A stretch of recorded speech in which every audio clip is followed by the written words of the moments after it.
महाविकास आघाडीमध्ये जागा वाटपावरून तिढा निर्माण झाल्याचं समजतंय। 10 ते 12 जागांवरून मविया आघाडीमध्ये पेच निर्माण झाल्याची सूत्रांची माहिती आहे। सध्या खासदार असतानाही तसाच तुल्यबळ उमेदवार सहकारी पक्षामध्ये असल्यानं अडचण होण्याची शक्यता आहे। त्यामुळे जिंकण्याची क्षमता हा निकष लावण्यावरून मवियामध्ये पेच असल्याचं सूत्रांकडून समजतंय।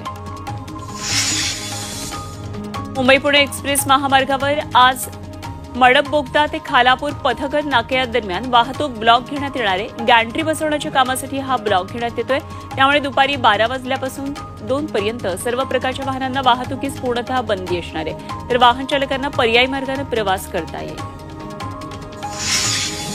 पहुंचेची सीलिंग कायद्यामध्ये सुधारणा करायला विधिमंडळानं मान्यता दिली। आता खंडकरी शेतकऱ्यांना भोगवटा वर्ग 2 म्हणून वाटप केलेल्या जमिनींचा भोगवटा वर्ग 1 करणं शक्य होणार आहे आणि त्यामुळे खंडकरी शेतकरी आणि सीलिंग जमिनी मिळालेल्या भूमिहीन माजी सैनिक दुर्बल घटकांना लाभ होणार आहे। अमृत नोनी आर्थो प्लस ये एक प्रूवन फॉर्मूला है। इसमें मौजूद नोनी फल के गुण और आयुर्वेदिक जड़ी बूटियां शरीर को जरूरी पोषक तत्व देने के साथ साथ हड्डियों और जोड़ों के घिसने, उनमें होने वाले सूजन और दर्द को रोकने में मदद करता है। दर्द मुक्त जीवन के लिए अमृत नोनी ऑर्थो प्लस।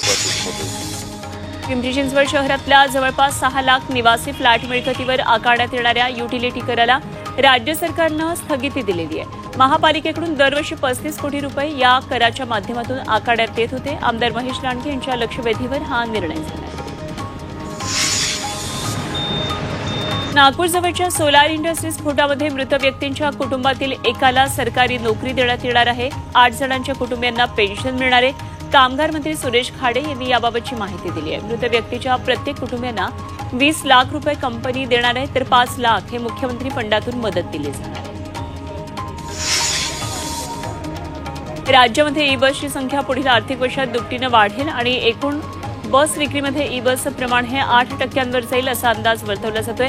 क्रिसिल रेटिंग्सच्या अहवालामध्ये हा अंदाज व्यक्त करण्यात आला आहे। सरकारनं कार्बन उत्सर्जन कमी करण्यावर भर दिलाय, त्यामुळे सार्वजनिक वाहतूक व्यवस्था पर्यावरणपूरक केली जाते।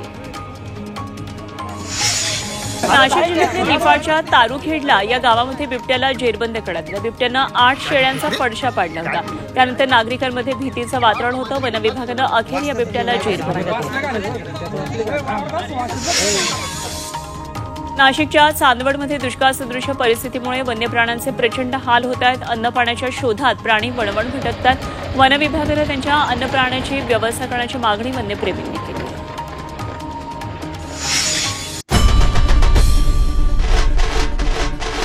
आई भवानीचा गजर म्हणजे